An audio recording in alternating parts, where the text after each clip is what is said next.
गुरु प्यारी साध संगत जी राधा स्वामी जी। साध संगत जी, एक अंधा व्यक्ति डेरा ब्यास में आया। उसकी वहां पर कुछ सेवादारों से मुलाकात हुई। एक सेवादार ने उस व्यक्ति को पंडाल में ले जाकर बैठा दिया। उसने बाबा जी का पूरा सत्संग सुना और सत्संग सुनने के बाद वो उस सेवादार को कहने लगा कि मुझे आपके गुरु से मिलना है, कृपया आप अपने गुरु से मुझे मिलाएं। उस सेवादार ने कहा कि आज संगत बहुत ज्यादा है, आज आपका उनसे मिलना नहीं हो पाएगा।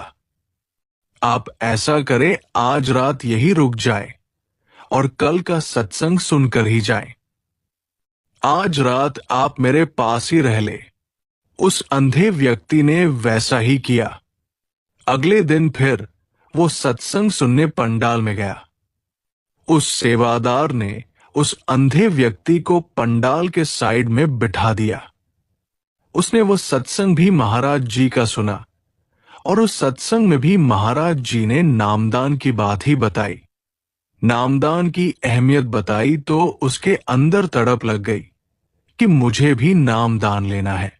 वो सत्संग सुनते सुनते रो रहा था। उसकी आंखों में से आंसू टपक रहे थे, तो उससे रहा नहीं गया तो वो नामदान लेने के लिए लाइन में लग गया।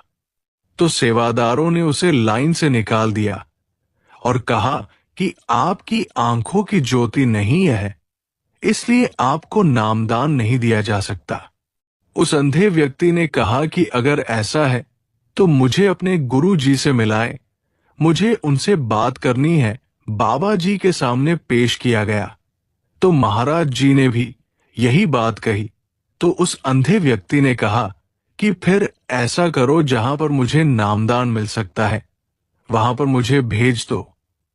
महाराज जी ने उसकी ये बात सुनकर उन सेवादारों को कहा कि भाई, इसे पीछे ले जाकर बैठा दो। वैसा ही किया गया और उसे पीछे जाकर बैठा दिया गया। जब बाबा जी ने सभी संगत को नाम दान दे दिया तो आखिर में उसे कहा, भाई उठ खड़ा हो। वो खड़ा हो गया और उसे कहा कि मेरी तरफ देख, ये चेहरा तेरे काम आएगा। जब उसने आंख उठाकर देखी तो उसकी आंखों की ज्योति आ गई। उसने महाराज जी को देखा। महाराज जी ने कुछ वक्त के लिए उसे आंखों की ज्योत दे दी और साध संगत जी, जो गुरु बाहर की ज्योत दे सकता है, अंदरूनी ज्योति भी दे सकता है। कुछ अभ्यास करने के बाद वो अंधा व्यक्ति ज्ञान को प्राप्त हुआ। उसकी अंदर की आंख भी खुल गई। उसने सब जान लिया। तो जब वो एक बार महाराज जी का सत्संग सुने दोबारा डेरा ब्यास में आया तो सत्संग सुनते सुनते बीच में खड़ा हो गया और कहने लगा, महाराज जी, मुझे आपसे अर्जी करनी है, कृपया मेरी बात सुने। महाराज जी ने कहा कि भाई, इतनी जल्दी क्या है, बैठ जा। लेकिन कुछ देर बाद वो फिर खड़ा हो गया और कहने लगा, महाराज जी, रहा नहीं जाता, मुझे बात करनी है। महाराज जी ने कहा कि ले भाई, चला ले, जो तुझे बंदूक चलानी है। सारी संगत को कहने लगा, मेरे भाई बहनों, ये कोई इंसान नहीं है, ये पूर्ण संत गुरु रब है, इंसान मत समझना। मैं आपको अपनी कहानी बताता हूं। मैं पिछले जन्म में एक चील था जो कि डेरा ब्यास के पास एक वृक्ष पर रहता था और डेरा ब्यास के कुछ सेवादार वृक्ष के नीचे लंगर खाकर चले गए और टुकड़े मुझे मिल गए और मैंने वो टुकड़े खाए। खाने के बाद उड़ारी भरी तो एक रेलवे लाइन पर एक कुत्ता जो कि घायल पड़ा हुआ था। तो मैंने देखा कि मुझे मांस मिल गया, क्योंकि हम चील जात को मांस बहुत पसंद होता है। तो मैंने सबसे पहले उसकी आंखें खाई।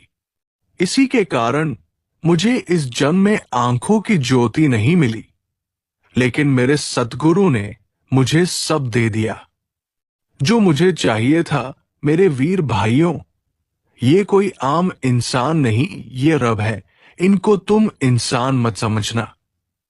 गुरु प्यारी साध संगत जी, हम आपके लिए ऐसी ही रूहानी सखियां लेकर आते हैं।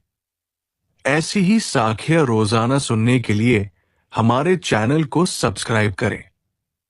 राधा स्वामी जी।